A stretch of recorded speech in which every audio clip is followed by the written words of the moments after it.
just talk about all three of us. Well, I think it's good to focus on. Like, you got so much that we could talk about. Well, but there's also, and we've only got. but there's a dynamic we can jump into. Like, there's a lot of like his personal, but people. I want to know the juicy bits. The juicy bits. The thing is, we can also. How did everyone meet each other?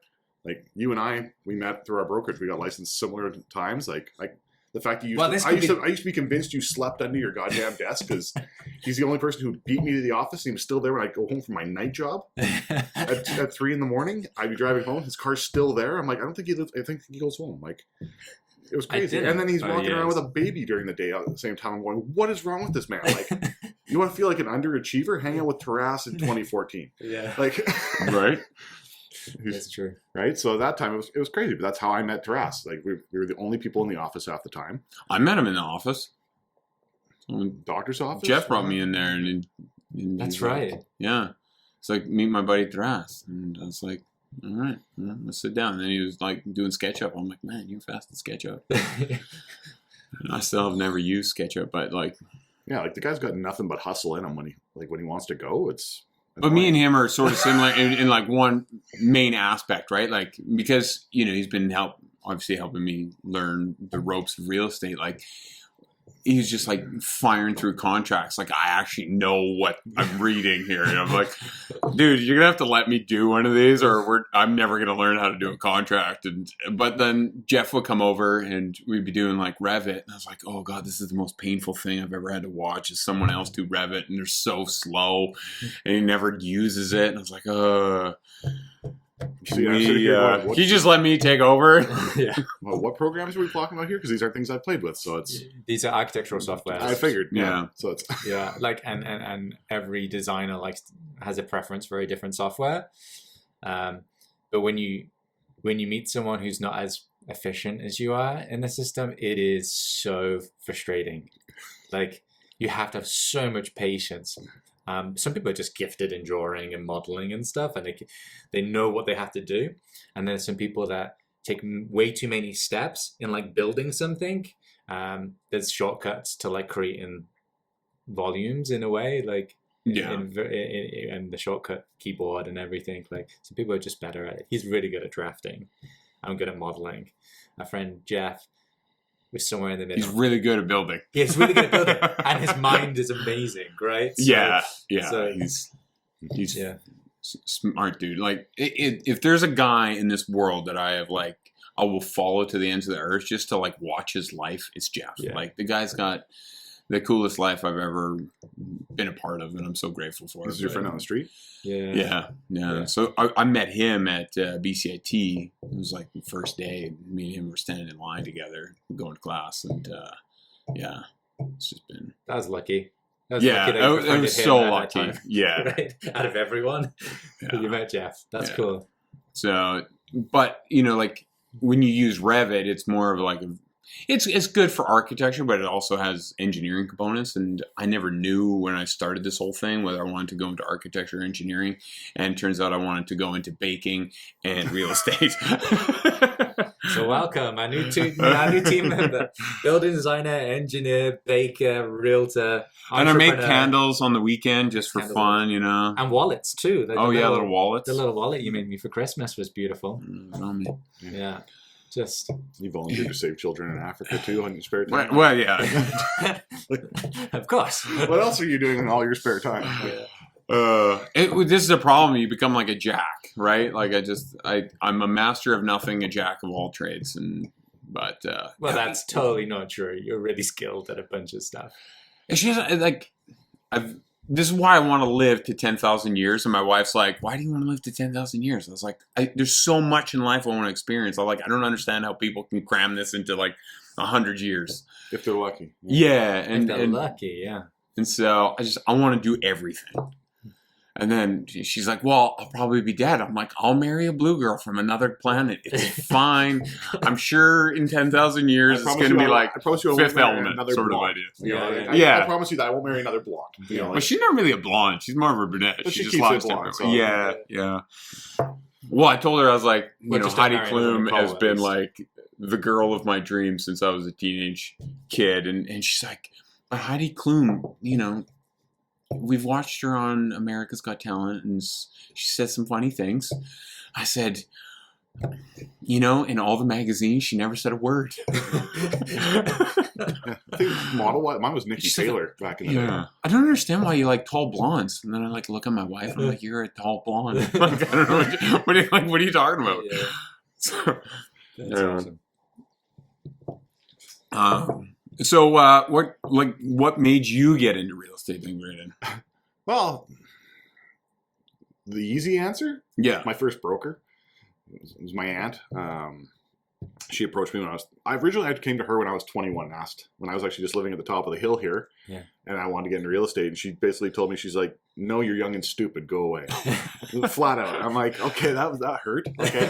So, pride. Yeah. Instead, I went off and, worked in the oil field for a couple of years. I was a handyman with her husband for off and on, about 15 years. I ran security at the lakeside. And then when I was 31, she came. Wait, were you a husband at that point? No. A lot of jokes, a lot of young single man. A lot of questionable comments that come across once in a while. Night at the Roxy. But yeah, when I was 31, she approached me and said, "Are you still interested?" I said, "Absolutely." I've never really lost interest in the industry. And she said, "Well, you're old enough now. You have some life experience. You're not going on buying brand new pickups all the time and stupid things like that. You have a wife now, or you're engaged. Been with my girlfriend. She's girlfriend at the time, wife now. Probably 5 years at that point. So 5-6 years. And she's like, now's the time if you're interested. So started the process and kind of never looked back. Yeah. But you started off with working part-time real estate and then... Yeah, for quite a few years. It's been only about a year and a half now. I transitioned into full-time. Yeah. Like I said, I ran security at the lakeside for almost 14 years. Right. Yeah, me and you have the same sort of problem though. Like we're like monkeys, right? Yeah, I love real estate. I'm just so scared to let go of this other branch. Well, it's one of those things. Like a lot of people don't realize, real estate doesn't pay you anything. It's purely commission based. Like it's the number of times, especially starting out in my career, when people go, "How much does your broker pay you?" Yeah. And it's like, no, I pay them every month, and I pay my board, and I pay my insurance, all my advertising, my gas, all those things are my costs. So to walk away from that. When I was still 31, I was still establishing myself, right? Like I had some questionable moves throughout my 20s that weren't brilliant, but it is what it is. But you were also lucky in that you had a very good employer, right? And you had a good job, right? A very secure job, right? Yeah, it was a good situation. I could cover all my overhead doing what I did, and it was evenings, so it still allowed me to work with my clients during the daytime, which was nice. Sometimes you get a little burnt out. I work till 3-4 in the morning, and the first client calls you at 6. Okay, well, it's time to go. But you usually do that for about 3 days, and then you can't fire anymore. Your brain just doesn't have it. 6 hours and 3 days of sleep. You have to be okay. I'm taking a day off, and unfortunately, when you do have another job, you don't have that option to be like, this is the one I'm going to take off today. Yeah, I'm scheduled. I have to be there. My guys have to be there. I have to make sure they're there. So that's why the team dynamic has always kind of been an appeal to me. And it took a long time to actually officially involve with one. Trust was a good fit, and that's why we've known each other for so long. There's a relationship base there. Yeah. You were a nice addition. Yeah. Hey, just trying to bring in a pleasant surprise, because when we originally started talking, it was help with the height. I've got a buddy who's looking at getting his license, and he's probably going to come on board with us, and it's worked out well. So it took a while for me to get you to work with me. Okay. 9 months. It was a 9-month conversation. It was a couple years. Well, the first light pitch at Starbucks. Yeah. The one day we ran when we were building this place, actually, he's sweatpants covered in paint and drywall mud, and he's telling me about. He's hinting at a little company called EXP that wasn't here yet. Yeah. There's plant seeds everywhere, see what's gonna grow. Okay, yeah. So a couple of years later, then it kind of came together. But yeah, no, it's great. It's great that we all are here now. That's for sure. And it's definitely a different dynamic than working on by yourself.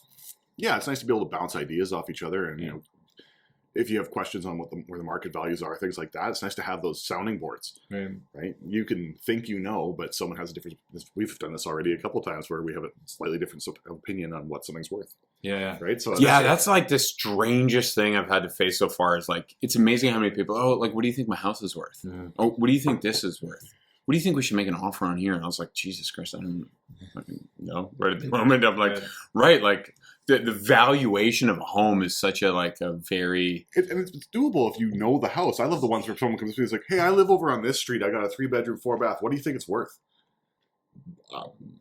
Tell me more about the house. What are your finishes? What's it like? Have you renovated it ever? Is it a rich, like something? Like, is it because that's all I did. Like when Thras started showing me homes in the beginning, is like I just did it solely from like, okay, if I had to go build this tomorrow, this is how my build costs would play out. And then, you know, I don't really know the value of a lot, but I know the value of building. And so I approached it all from that standpoint. And he's like, oh no, it's like, there's more to it than just the build cost. But that's a good starting point. It's a good starting point for sure. But. Especially for insurance. But for replacement aspects, right? You get into a whole other creature, right? Yeah. So. Well, that's the benefit of your experience. Like, tell us more about like BCIT and then the work that you did coming out of school. Yeah, so I was like, I was actually drifting through Douglas College, and I was taking a bunch of philosophy courses and math courses, and I had the best philosophy teacher. He walked into class one day. He's like, "Oh, sorry, I need a second." I'm like, "What the heck's wrong with this guy?" He's like, "Sorry, I had to run," and he was a little overweight. He's like, "You can tell I don't run often," and but this puppy, I kicked him, and I was like, "What, you kicking a puppy?" He's like, "Well, this bird was going to grab the puppy, so I kicked the puppy, saved the puppy." He's like, "I don't know if I did the right thing." And I was like, "This guy's hilarious." He's like, "Can you write like a argument on like whether I did the right thing or not?" And I was like, "Oh my God, this is going to be the greatest teacher of all time." So I took every class this guy taught. And then it was like the same in math. I found this like short little brunette with the wire rimmed glasses. She was like plain Jane, but she could teach math, and I never had to use a calculator. And I kept the little cheat sheet notes I made because, like, I'm never going to use inverse sine derivatives again in my life, but I need to prove that I've done this once. And so then, you know, I'm just puttering through college, and my mother comes over, and she's like, "Jason, what the hell are you doing? Are you going to be a philosopher or a math teacher?" I'm like, "No, I love them. I love these teachers, but I don't love these subjects too much." And she's like, "Well, you like to draw and you like math. Go into architecture." And I was like, signed up at BCIT the very next day. Oh, wow. And sometimes you gotta listen to your mother, and they know best. Mothers know best. And so then I ended up at BCIT. I loved architecture, but it was this surveying guy. He's like, you ever get those like sentences that someone tells you and it like sticks with you forever? Yeah. And I got like 70 on the test. And he's like, "Jason, no client in the history is going to take a house plan at 70%. Like, you can't just like offer them here's your house plan. It's missing a roof, whatever. You don't need that. It's really irrelevant." And so like all of a sudden I went from like 97 to 96. I was like, right. It was just less like, I can't offer less than 100% to a client. So then all of a sudden, like, my grades started doing better. I started paying a lot more attention. And then I started like really training myself to see 3D. It's amazing how like a lot of people can't visualize, especially when you're looking at a plan, turning it into a house, into a 3D model into your mind. So like I would sit there with an apple and I'd like stare at the apple, close my eyes, open my eyes, close my eyes until I could like spin the thing around in my head. Right. And so then it was just kind of like that became the path. And then Jeff was the gentleman we were talking about earlier. Like, it was just like he wanted to see the world in a different way. And so me and him, over several trips to the bar, developed this company called Faro Developments. We wanted everything to be just unique and cool. There's 7 billion people in the world, and we thought there should be 7 billion different types of homes. Like, we're getting into these cookie cutter like subdivisions, which we will sell, by the way. Yeah, we're happy to take those subdivisions. Sendero Canyon, people love it, right? Yeah, and there's a home for everyone. But we wanted everything to be unique and different, and we were gonna like change the world, right? Every college student's dream. And so, yeah, we started that company, and I came out here, started working for an engineer, David Craig, Hillside Engineering, shout out. He was such a good teacher.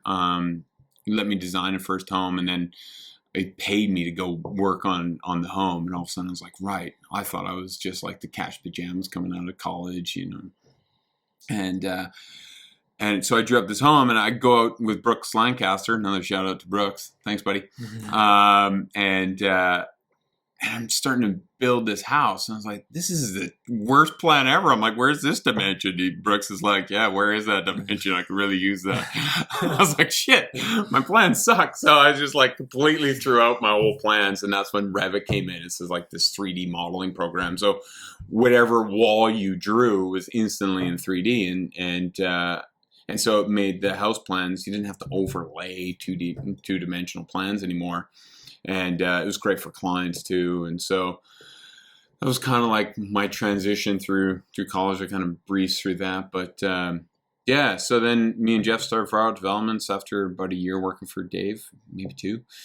And we just kind of were a bum on the hill, living in a fifth wheel. There's like 3 of us and trying to build the coolest home of all times. And now Jeff's in Fuego, and it is a masterpiece of a home. And just loved my time up there. But then I met my wife, and so I had to leave Jeff.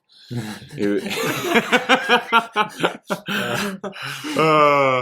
had to leave my best friend for my wife, and it was a good trade. For your new best friend. Yeah, for my new best friend, and baby mama. Yeah, so I've always been into real estate. Love homes, love buildings, really in general. Can you remember the amount of homes that you designed? Yeah, I'm at 206 for Far Developments, and then I did about 37 with Dave Craig. Wow! So, and all of them in the Okanagan. More or less, yeah. There's a few outside of the Okanagan, but yeah, most of them in the Okanagan. Not all of them got built, in all fairness. Right. Some people ended up getting a divorce because designing a house can lead to, it felt like marriage counseling with some of the homes. But there's a few clients that like you really appreciate in life that get what you're trying to do and just like trust you wholeheartedly. Right. And, they wanted nothing to do with the design aspect of things and just let me do whatever I wanted. And those were great clients. Love those homes. It's hard to... Dangerous game, though. Yeah, it was a brave call. It's really hard. It's like, here's my life savings. I'm going to trust you. And then you hope they don't go, I hate this house. This was a really strange thing. It's like, when you're designing a home, so many people would like come to me with like, here's 40 different types of homes. We would like you to mash those all together and make it look good. And I'm like, let me see if I understand this correctly. I'll just put this in different terms. What you're asking is you want a bit of an Audi, a bit of a Ford, a bit of a Fiat, a little bit of a Beetle mixed in there for good German design. And then you want me to take the efficiency of a Japanese Toyota and smash that all together into a vehicle that looks cool. And then you want me to build that for how much? This is not really how it works. It's kind of like you walk into Audi and tell me what color paint you want and whether you want to power everything or roll up windows. This is kind of the things we're talking about. Everything else I'm going to do. And that was a really hard sell for me. I was a terrible salesperson when it came to designs. It was just like... Yeah, you can tell me what rims you want, but that's about as far as this is going. Yeah. Paint, color, and rims. Yeah. Otherwise, there's other draftsmen out there that you should go find. And so... What was your favorite design out of all the ones that you used? Can you recall? I'm sure your house is. So short of the ones that me and Jeff built. There's 2. I don't know which one was my favorite. Probably Mary out in St. Andrews because they were the first people to ever just like. I told them my vision of the home. And she's like, that's exactly the dream I had the other day. Right. And so me and her just seem to be on the same wavelength. So it may not be my greatest design, but what made it great is that me and her were on the same page, like right out the gate, it felt like. But one of the homes, I'm reluctant to say it, it's in a sooooo. The problem was the husband ended up killing the wife. What? I know. It's so... That's they weren't in the house. They had sold the house. Twist on this podcast. I need to put some dramatic music. It got kind of dark, right? So my buddy Leon, especially when we're going through your favorites, and this comes out now, right? Wow, no they segue. were not in the house. But what made the house interesting at the time is, again, they just let me do whatever I wanted. They loved Falling Water by Frank Lloyd Wright, which is one of my favorite homes of all time. And so it was very much designed, you know, with a lot of honor being given to Frank Lloyd Wright. But they had gotten married later in life, and they wanted guests to come and stay, but not stay too long, like 3 days. Right. And so they let me play with this idea. I was like, I just need to make this spare. Well, they did it like a kind of a master guest suite. I'm like, I just need to make it proportionally weird, so that when you walk into the house, everything seems sort of normal, but when you stay in this room and you stare at the ceiling, it feels weird. It feels uncomfortable. And so they had been in the house for about 6 months, and they invited me over for a dinner. Me and my girlfriend at the time went over for dinner, and I said, how do you love the house? They're like, we love the house. And the guest suite is perfect. No one has stayed more than 3 days. And so what I had done was I had actually made the room too tall. So when you're in the room, you felt like you were a bit of a tube. Just enough. And when you stretch things out, it feels awkward when you're sleeping in a tube, because you stare at the ceiling and all of a sudden it's like, it's just a little too far. It was a little too tall. And the room was just a little too cramped. So everyone always felt a little awkward after a few days. It's like, there's something proportionally wrong with this room. As you said, my father-in-law always makes the comment, he's like, good company's like good fish. It's after 3 days, it still stinks. Right? That's he says every time he comes to visit me. So it's...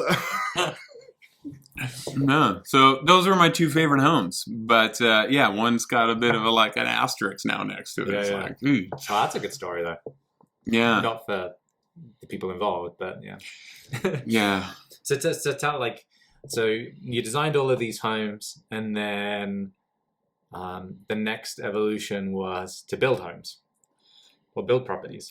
Yeah, the build and design kind of came together, like going through college. I worked for a flooring company, and so we did a lot of custom hardwood floors.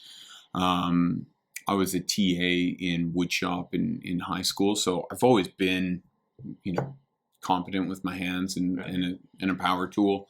Hence why I have all my fingers. And shout out to Brooks Lancaster. Yeah. Sorry, Brooks. You cut off one little digit.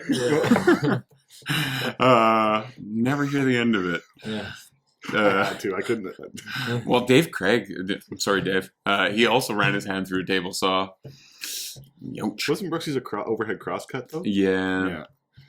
And so I've always been into building homes as well as designing homes, and so the kind of transition, like, me and Jeff wanted to build homes and design them. So after a couple of years, that's when we started on the Fuego, and then you know, when Nicole and I bought our first house, we knew we were going to reno it because it was an old 70s with the nice thin pane windows. It faced south, which was great. If you ever want to live in a greenhouse, we had the perfect house for a greenhouse. Like, it was April. I was like, honey, it's never going to get hotter. And she's like, what are you talking about? I'm like, the thermostat only went up to 40. It was already 40 degrees in the house in April. I was like, August is going to be great. So it was just like unbearable. So we rented that house, and then I bought in this old steel structure from George Herrick here in town, and you know, I stored it at Jeff's house for I don't know, 3-4 years. And finally, me and him had this competition. It was up in Heritage Hills. And he had a lot, and I was looking at buying the lot across the street, and we wondering who would build the house first. So I built the house first, but I built it on Jeff's lot. So I don't know how the competition, we ended up with a tie and draw. So, so I love building homes. But when you do custom homes, a lot of builders are so used to a standard way of doing things. And like, we don't like doing anything standard. Okay. And so I couldn't find a builder to build this house. And I'm like, it's just a steel structure. It can't be that complicated, can it? Sure, it's old, slightly rusty, and from the 50s. What can go wrong? So I really enjoy building homes. And so if you're looking to buy homes with me, I'll probably be the guy in the crawl space while you're touring the house, making sure the bones are good. But I will still encourage you to seek professional engineering advice, just so we're clear. I was going to put a little disclaimer. A little disclaimer here. Full disclaimer for all future clients. Flashing bold letters just on the screen. Yeah. But, hopefully I can use that experience and help people. And 100%. Yeah, that's amazing. It's your turn, big man. Yeah. Tell me about architect school. Yeah. I hated it. With a passion. Well, hold on. It started in England, right? You did. So I did. My first degree was in town planning and property development. Right. Okay. So I was learning to be a greedy developer. Nice. And I was actually a really good. Can you just be a wealthy developer? Does it have to be greedy? Well, the way that they taught us was pretty. It's just all greed. It was all greed. There was a lot of greed, and there was. The dirty tricks that developers play. Like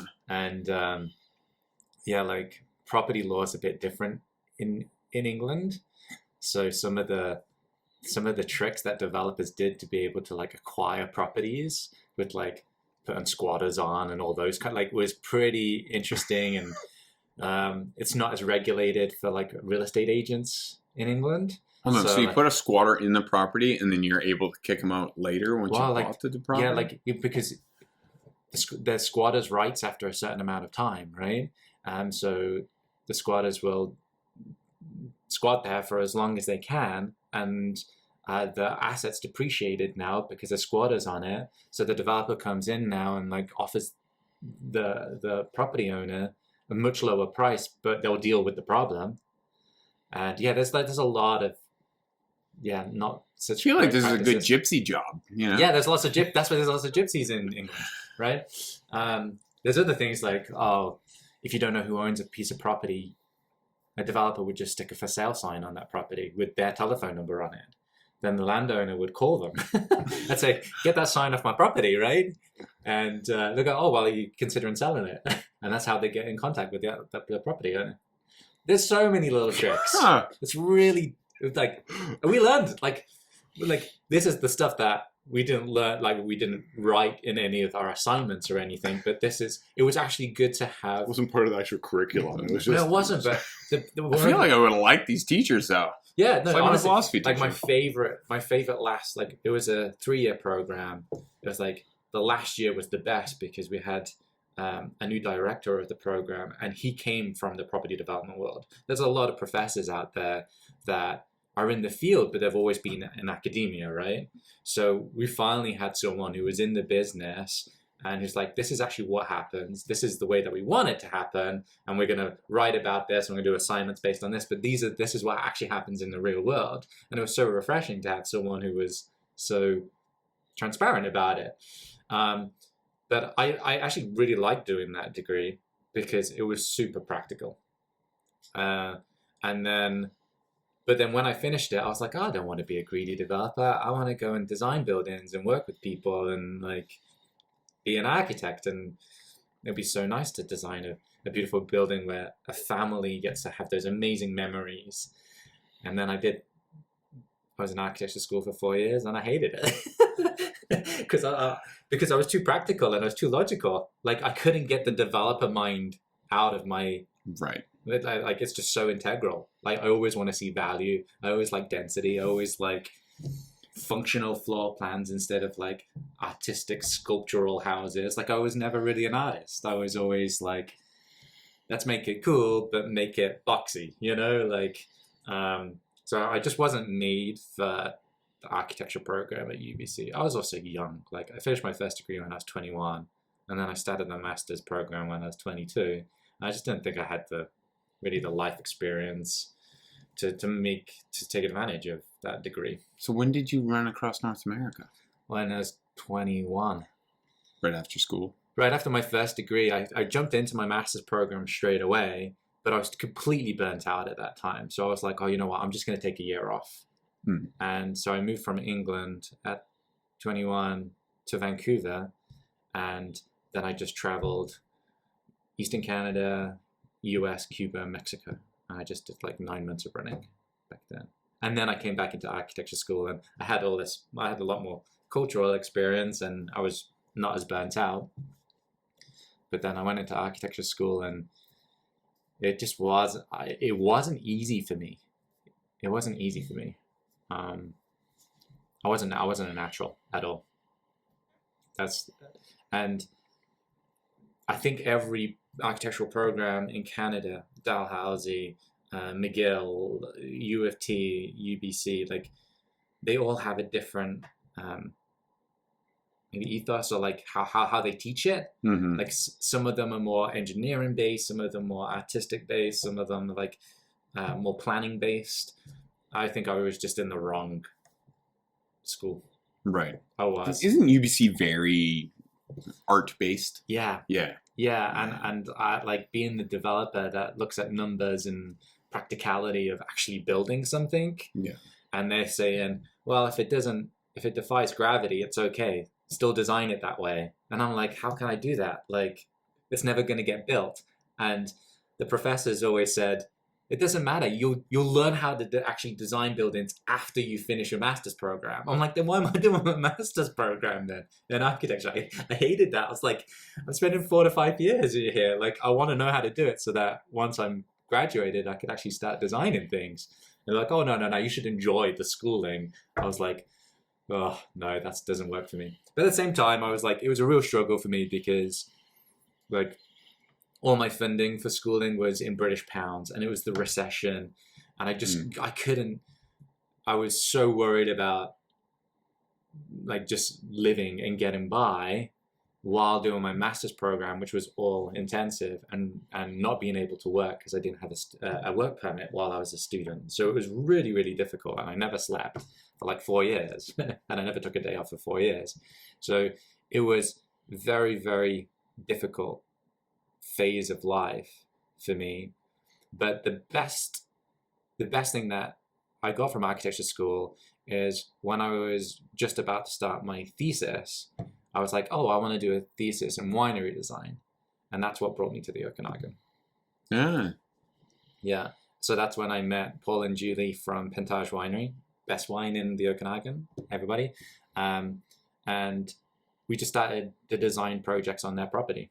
And I learned so much more, honestly, from Paul than I did in architecture school. Yeah, because he's a submarine engineer or mechanical engineer that worked on submarine. Marine engineer, but he's built everything, and he's a mad scientist. Like, he can figure anything out. Oh, he's a super smart dude. He's a cool guy to talk to. Yeah, so super analytical, super critical, always has a solution for something. So just being around someone who's that detail orientated and always just wanting to consistently learn and say, well, we don't need anybody for this, we'll figure this out.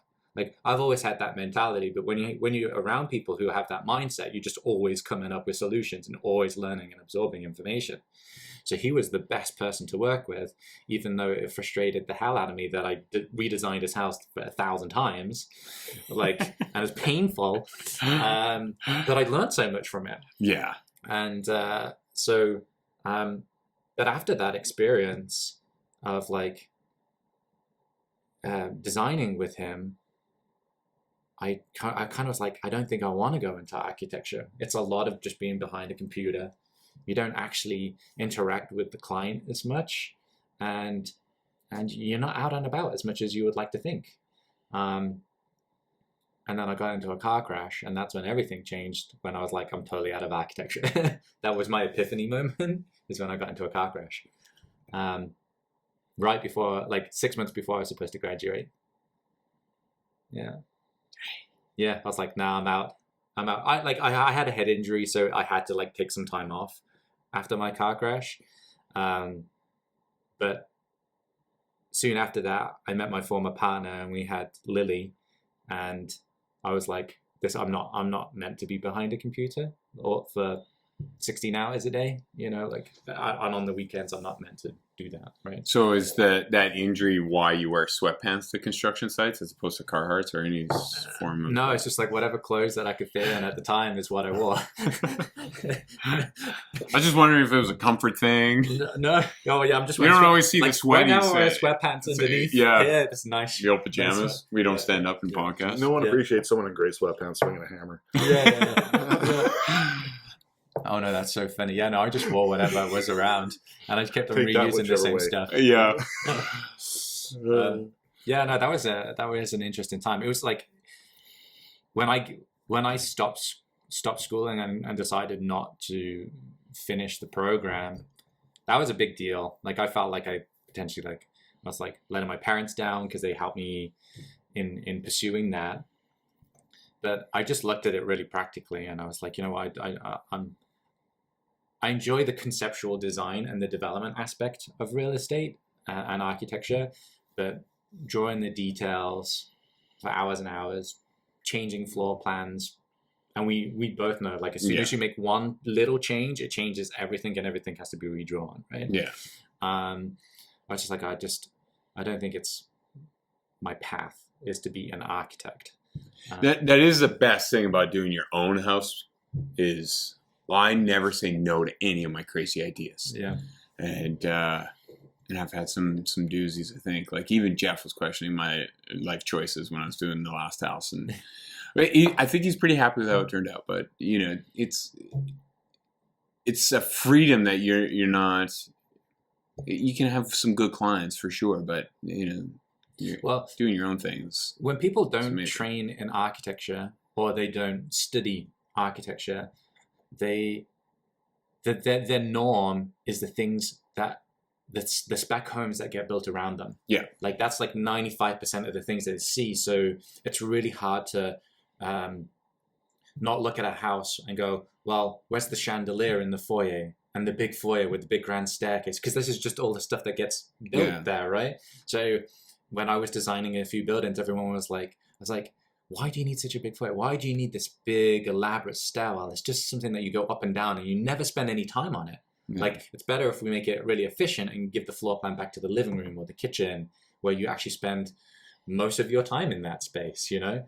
But people just know the product that is out there, and they go to open houses and they look at these things and they go like, oh, I need to have that because my neighbor has that. Yeah. But when you have like someone who's a bit more creative and an architect, and they challenge like how space and program should work based on how they live, it's not normal. You have to change the mindset of someone, and some people are a lot more responsive to that, and other people they're responsive to it at the beginning. Then you give them the final draw, and they're like, "Oh well, we really need to reintroduce some of these more traditional aspects of a house back in," and then it ends up being like a spec home.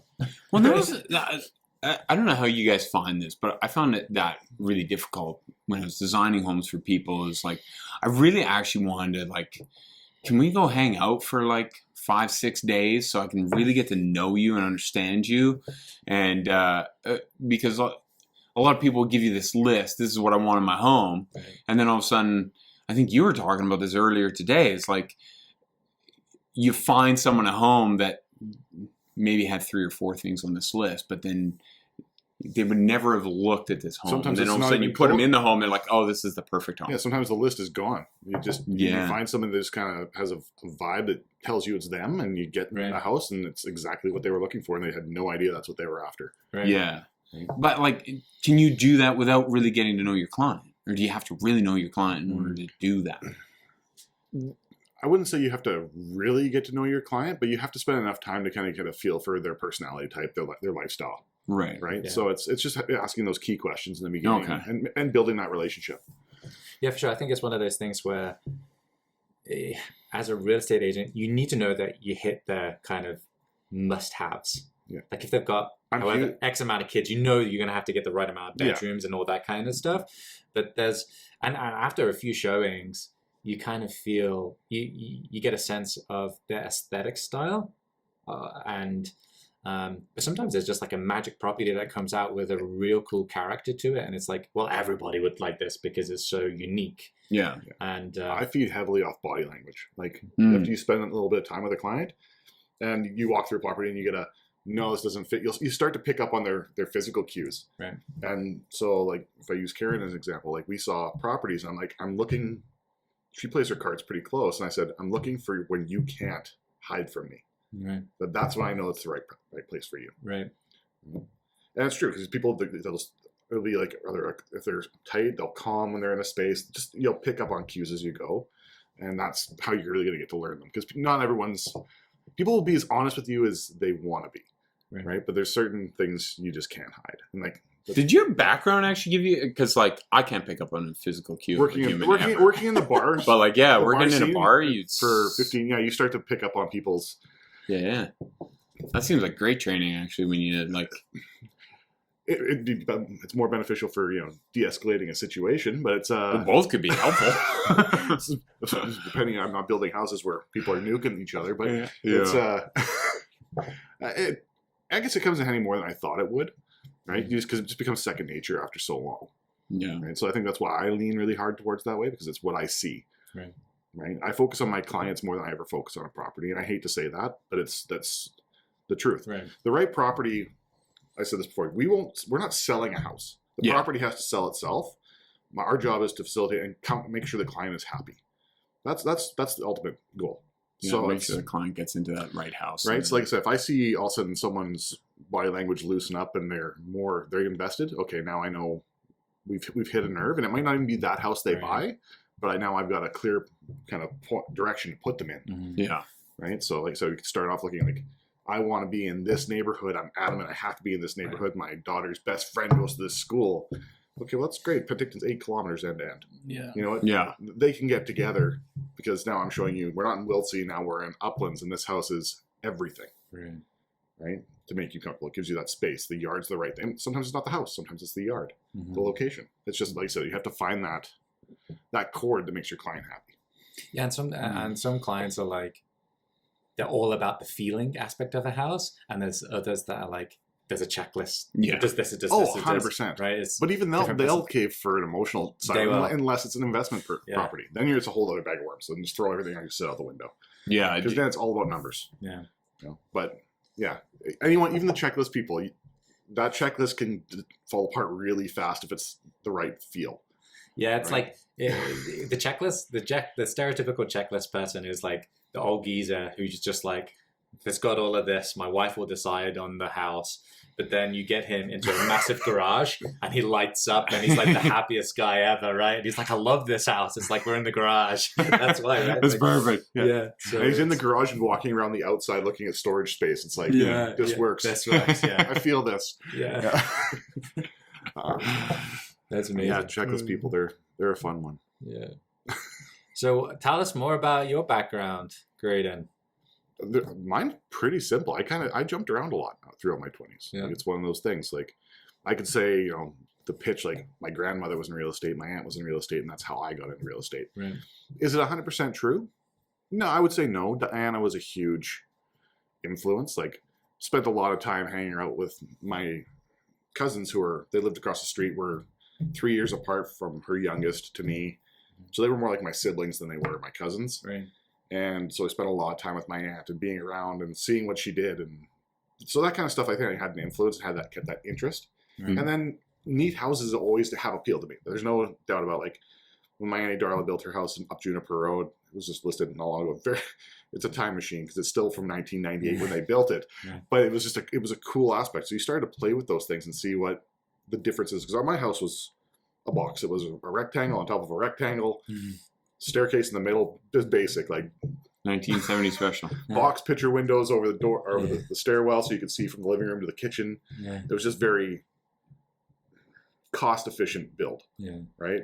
maximize square footage, but no character, zero. So when you start getting into houses like my aunt's house across the street or my other aunt's house up the street, where they started playing with things, that I always thought that was really cool, even as a kid.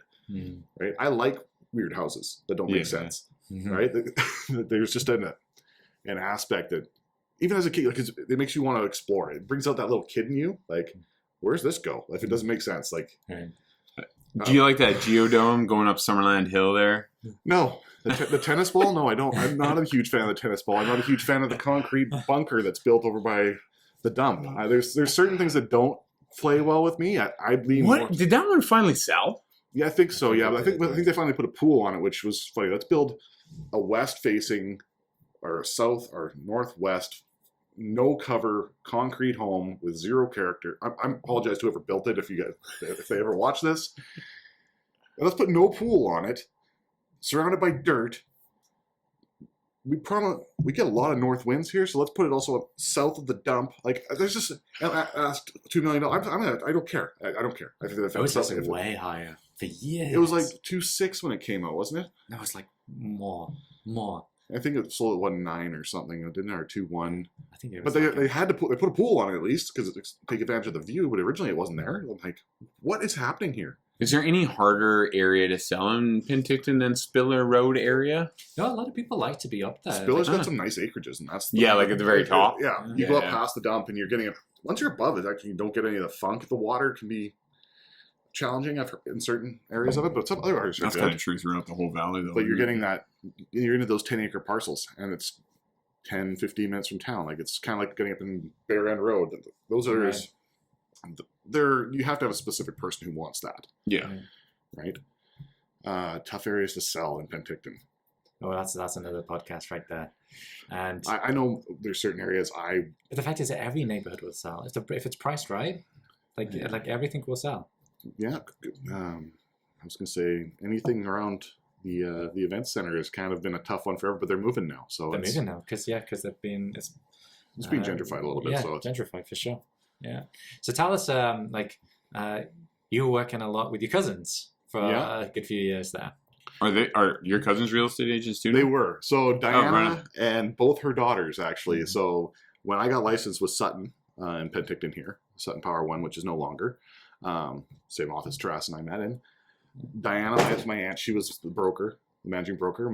Her oldest daughter Valerie was the associate broker of the office, and then Deanna was also licensed, and she worked the back end in conveyancing on top of that. So yeah, it was kind of a family gig right out of the gate. It was fun, very different personality types. Like Dee and I, real estate wise, I think were the most relatable to each other. Right. Val is very free spirited. Is best way. Like, she's our little hippie and love her to death. Like, it's, and Diana is. I really appreciated my time with Diana. Diana was an ethics monster. Like, that was her passion in our industry, was to make sure you were accountable. She was on the provincial board for it. Like, that's just who she was. Mm. So there was definitely a plus side to that. We never really did the team dynamic, but it was family. So how do you get away from that at the end of the day? Kids is what changed that. Really, Val had her 2 daughters. She held on for a little bit, and she's like, "No, I'm going to go home. I'm just going to be a mom now." And then Dee had her sons, and the same thing followed. And then Diana went, "Well, I'm a grandma," and my husband, my Uncle Dennis, worked with Penticton City or for the fire department for 25 years, I think 25 or 27 years. And he's like, well, he's retiring, so I don't want to work anymore. Right. So let's go and then that's understandable. You get to a certain age where your friends start dying, and you're like, maybe we'll just enjoy each other and enjoy life. Right.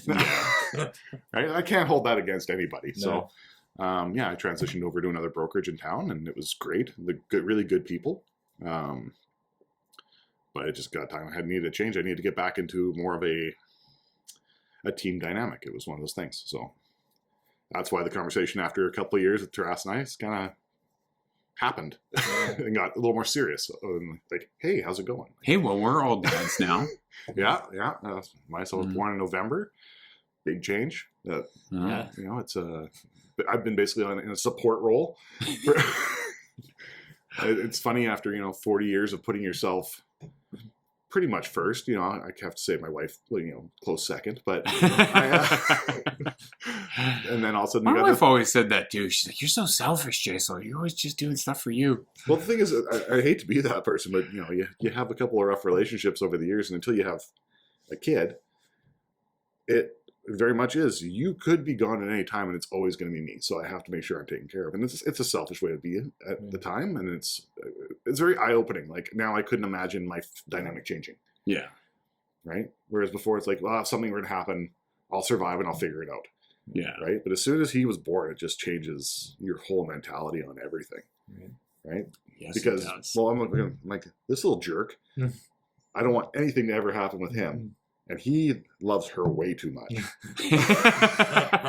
Like I'll be holding him on the couch and we're having a good old time. He's giggling and she'll walk in the room and all of a sudden he's just like, "Yeah, I'm gone." Like he was just focused on me. We were laughing, and the second she's in pitch, and just fixated. I can't get him back at that point. I'm like, "There's the lady. Here you go." Like I felt so bad because my wife, she did 99% of the parenting for Jaden, and then the first time the kid got really sick, he wanted nothing but dad. And so me and him cuddled on the couch. I took my first sick days with, well, I guess I was self-employed by this point, and so me and him cuddled on the couch for 3 straight days, and he wanted nothing to do with Nicole. And like Nicole was like heartbroken. Her little baby is like now all cuddled with dad, and I was like, "Hey, you got to give me this. I've been kind of cut out of the picture here for the first 9 months." They keep saying that he's like, at least in 6 months, they'll start to get into the dad phase, right? With sons, with boys, and I'm like, okay, well he's 4 months now. We'll see. I don't know. I think it's going to be longer than that. I think it'll be longer than that, especially with my wife. Yeah. Like, you frustrate me so much. Okay, you come here. I love you. I don't know how to help you. Come here. It's like you spend your whole day, like you act like you're tortured, but the second you have free time and you want him. So it's like, you know, it's self-inflicted to a degree. It's strange. I've always had this like, what I'm most actually excited about with the kids is like, I feel like it's our role for the first 20 years. I'm going to unload all the information I've gained over my lifetime to you for 20 years. So and then when he's like turns 20, I want it to switch. I want it to be like, you just start feeding me information, because I never want to be that old guy who's like, "Oh, that old guy's stuck in his ways. Won't learn anything new." I'm like, I'm super excited for whatever my kids will learn, but you're setting yourself to be that hip old guy. No. Then I'm going to need to be a van down by a river and just like, but I'm going to try and rock the fanny pack again, you know, I don't know. You know what? At least you can look at it that this is your 10,000 year plan then. If you can find a way to download it all, right? Then there's your 10,000 years. It's just lineage, right? But I was trying to figure that out. Like as a parent, like what's my goal? I really got frustrated trying to figure this out. Like, what am I supposed to do? Like, what am I supposed to teach them? I know we're derailing the course of this podcast right now but parenting's parenting, and it's I think the biggest thing is it's just. Maybe it's weird. It's like trying to find the client at the right house. It's just how do you help your kid find joy? That's the only thing I can think of. It's the focus. Well, my kid is so patient. Like my daughter, she's a freaking spitfire. And like I lose patience like instantly. And my son's like, "Dad, it's okay." And it's nothing more frustrating than someone who's patient when you're not. Right? My wife is a patient. Like I love him. My wife is, everything happens for a reason. It'll be okay. Everything works. So she's one of those personality types. I'm like, no, that's not how it happens. Like I joke around, like people like you is why I have no hair. I just wore it off. Like why? Stop. So, I'm the person I'm always trying to plan, and you know the worst thing in the world you can never do is plan, because you'll guarantee you're going to screw it up at some point. So being flexible does help, but it's not my nature. And then you lose your mind a little bit and on your own somewhere, and then compose yourself and get back into it. Do you remember like the first time you scarred one of your children? Like I feel like I haven't done that yet. So. No, you're so new to this. Probably, yeah. I've got some things going through my mind and some things that I don't want to admit to, I guess, on camera. Like maybe some of my low moments.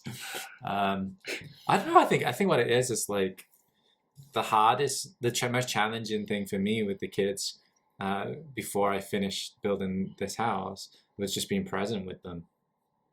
Like patience and presence. Like I have a lot of that now in my life.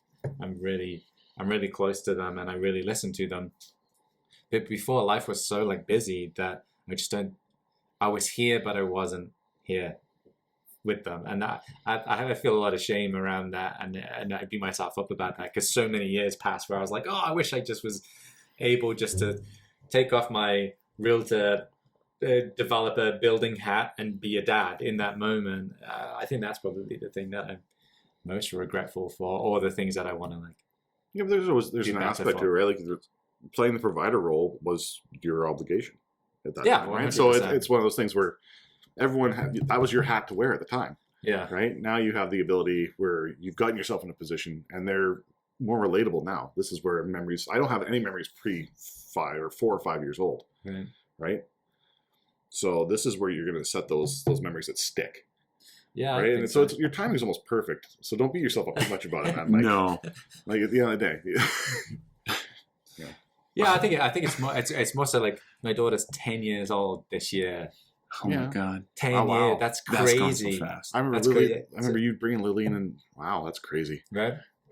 I remember when I first started in real estate, and because I worked every hour because I didn't know anybody in town, so I felt like I had to always be working to meet people. It's like I would do door knocking all the time, and I always said to myself, it's like, well, no one's going to slam the door if I've got my kid with me who's a baby, right? They're at least going to open the door and be pleasant. They're not going to yell at me too much. It's like single guys with puppies, right? It's just like exactly. So Lily and I went on these walks for like an hour when we lived in Caledon, and it would be like me just knocking on doors trying to meet people. That was, but yeah, it's crazy to have a 10-year-old, almost a 10-year-old, and an almost 6-year-old. Like the time has gone by so fast. That's one thing it's only been 4 months, but I don't know where it went. Oh, yeah. Like it's crazy. Yeah, like that in a couple of years from now, you'll just feel like it was all a fog. I feel like it was like maybe 2 weeks ago. We just brought him home and we were going through doing all the jaundice stuff in the beginning, and he was so little. And I looked at him the other day. I'm like, when did you get so bloody big? Like, Jane's turning 9 this summer. Oh, it's gone so fast. Yeah. Just think, you're already halfway through his life with you in the house, very likely. If he goes to university or if he wants to it's today's world. He's a third of the way through it. Yeah, he's a third of the way through. No, we're in real estate, so we've got assets that we can you'll have get the kids out of the house. Buy them a home and kick them out. No. Yeah, exactly. A carriage house, I guess, could kind of count like they moved out, you know? Yeah. That's totally true. No, we're in a great position to actually offer that to our kids, but there's also that conflict of like, well, they should be able to have the skills and the resources to do it for themselves. We shouldn't take that away from them to be able to support themselves in that way. You look at some monsters out there like Warren Buffett. We're like, I'm not giving my kids anything. Right. Figure it out. Well, right? Like, and this becomes like that hard battle of like, the struggles you go through as a child. You don't want to make your kids struggle, but then it's a struggle that builds character, and you're like, it's this. And, I think those like using him as an example, he's going, okay, I'm not going to give my kids anything, but if they come to me with a good sound business plan or any sound idea, I'll invest in that. Well, I got a friend who's going over like cap rates with his sons, and I was like, oh my God, I should be doing this. And he's like, yeah, if you ask my son like a good cap rate on it, and I'm like, how old's your son again? He's like 11. I was like, oh my God. Well, I feel like I'm failing my son here. It's a huge beef to me that they make something like social studies a requirement of school, and yet financial planning is not. Well, name me one teacher who's really good at financial management. But the materials are still there. Why isn't that, especially if in grade 12, like, right before you're going to enter the workforce or you're going off to university and things like that, where you have budgets? But we need important things like square dancing. Was that like in your schools, or is this just Saskatchewan? I was going to say, I had such a little interest in science. I took basically a trade science class where we built a long mileage vehicle. That's how I got my science credits. It's like, there's that aspect. I think over in Europe in certain areas they do that, where basically they find a kid's levels of interest and where they can kind of steer them, and they cater their learning towards what they're proficient at. Right. Yeah, more Eastern Europe, I think, than anywhere else. And a little more aggressive than I think I'd like to go, like China. But there's that end to it where it's like not everything's so cookie cutter. Like I knew I was never going to be involved in doing anything involving biology or any of the sciences because that wasn't an area of interest for me at all. I'm not cooking meth anytime soon. Like, I mean, chemistry, like Breaking Bad, right? There's just an end to it, right? So I like when you said like, what do we teach our kids? I think if we could teach our kids just to, I guess, think for themselves and just be driven and pursue something. Like Lily and I spoke the other night, and we were talking about whether we wanted to stay at this house or we wanted to buy a different house. And she was like, oh, why would we sell it? I was like, oh, it's a pretty expensive house to live in, and I'm only in it with you for 2 weeks of the month. Maybe we can go to something more smaller, right? And she was like, I actually really like the house that we're in. And if we need to make money, we can set up a lemonade stand on 3 Mile Road and we'll sell lemonade. Oh, that's awesome. And I was like, yes, we're definitely going to do that, and you're going to make money, and you're going to learn all these important I'm going to be skills. Upside down $300 on lemonade. But yeah, totally. But like, that's a great way to spend a weekend, I think. Diana said grandkids come over and she'd do a ton of baking, and then they take it all and they went and sold it, and they're like, I made $100 today. She's like, I'm out like $70 in baking supplies. Yeah. Well, totally worth it. Totally worth it. We were cleaning my in-laws' place, and my son looks at these pine cones, and it was like September. He's like, Dad, if I collect all the pine cones and paint them, can I sell them at Christmas as gifts? I was like, yes.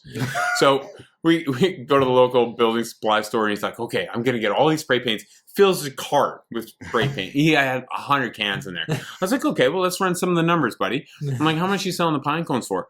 And of course, he was like 4 or something, didn't know money at all. He's like, a blue. And I was like, okay, so $5.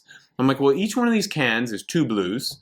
So you got 100 in here. So, all of a sudden, he's like, he starts putting them back on the shelf. He's like, how about just 4? I'm like, 4 seems reasonable.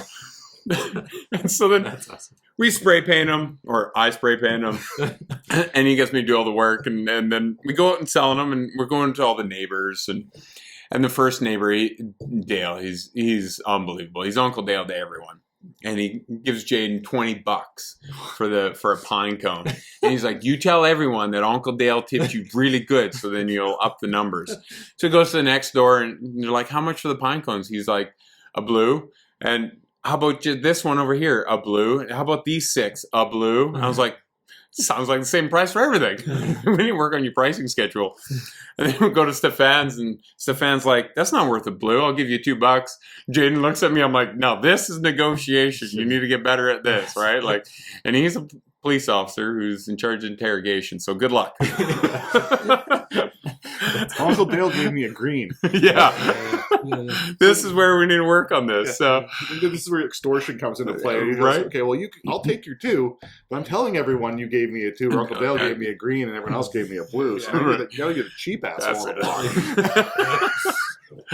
So it's like a great learning experience, but I love that when they come up with these ideas. Like lemonade stands is like, I think we should encourage that more with our children. But like as an entrepreneur, I guess these are the lessons I love in life, and not everyone's an entrepreneur. But I think it's just amazing that Jaden would go through the community, talk to the neighbors. Like, what a great skill to have that confidence, right? Like, more of that. I think is what is needed. Embracing your child's fearlessness is huge, because they're fearless at a certain point. So don't ever say no to that. Like, to a degree, like don't say like jump in the car full of candy, because that's just silly. But. Yeah, it's like, how do you set these limitations but still keep that like creative spirit within your child of like, they don't know anything. Like we set so many limitations for our children. No, don't do this, don't do that. I'm like, you want to go climb that cliff over there, Jaden, go ahead, but like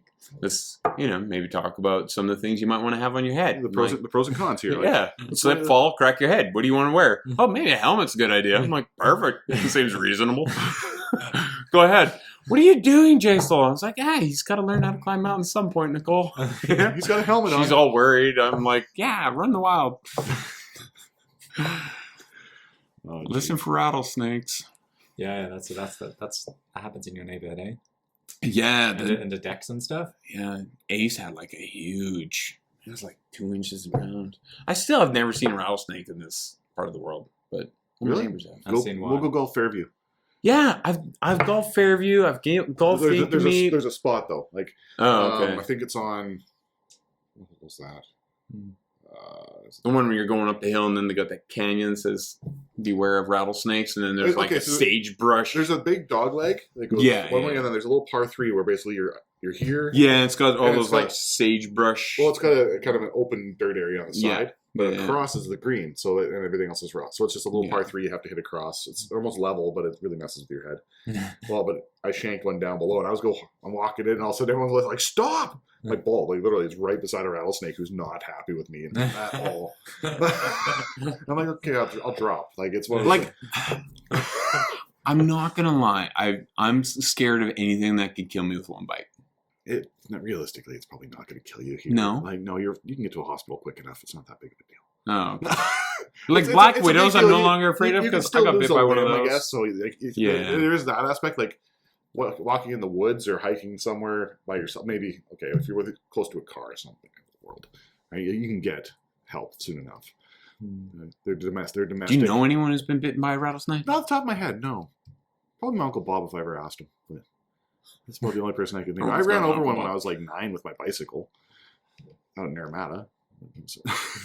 That was dumb in hindsight, but reach up and bite you. Yeah, you got rattlesnake problems. Just get bull snakes. Oh yeah, they eat them. Yeah, they'll kill them. Huh? So, are they like they're not a domestic snake.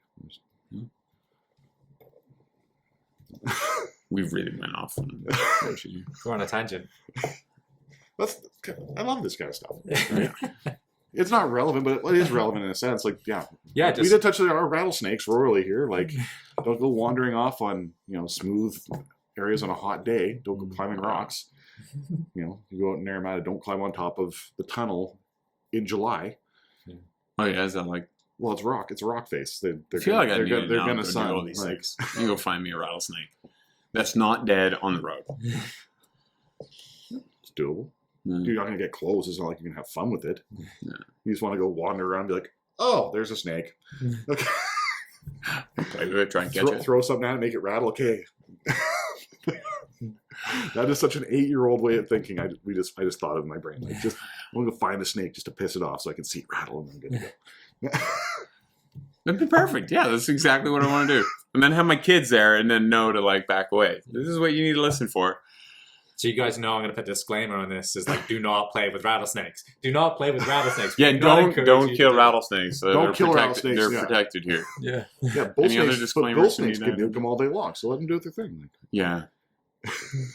Well, boys, this was fun. Yeah, your alarm went off, didn't it? Yeah, it did. Yeah, I got to go. Fix your back. Yeah, jiu-jitsu's fun. Shout out to Penticton top team. I signed up for a competition. What is that? I'd like to come watch you get thrown by. I know. I'm just gonna get beat up. I told my wife though. I'm like, I'm gonna get bronze. She's like, how are you gonna get bronze? I'm like, there's only 3 people in my division. That's awesome. And I don't think I can beat the other 2. But you know what? I'll take 3rd place all day long. So is it actually like experience based, or is it just like your age? No, like I'd be in white belts and then weight category. There is age. I don't think there's going to be an age bracket because I kind of did if I came, I could get gold adults. all day long because I'm the only person in my weight category. No, there's a few big guys, but not like my level. Yeah, well, yeah, Joel. Oh. He's So Silva. He's super. He's a good teacher too. Like he's super patient. And, he's not at my level if he's teaching. Well, he's a white belt, but I'm a terrible white belt. I'm like brand new, although. Yeah. So anyway, my one coach David, he's like, you need to get into a judo class with Kane because like I have no standing takedowns at all. And so I go to the class and we're doing some takedowns. But like when you get thrown on your back a bunch at 40, now my back's like been killing me this whole podcast. I was like, anyway. Yeah, I do downs good now. I don't do ups very well. Yeah, the getting thrown down is yeah. Something. They teach you how to fall properly, but in the beginning, you don't know how to fall. But even then, you're not bendy. Right? I'm super bendy. Oh, see, for me, like the twisting alone would be what really means. Like I can generally put my foot behind my head, but wow. Yeah, I can't get my toe to my nose. So that's never in my whole life. That's just not happening. Yeah. So.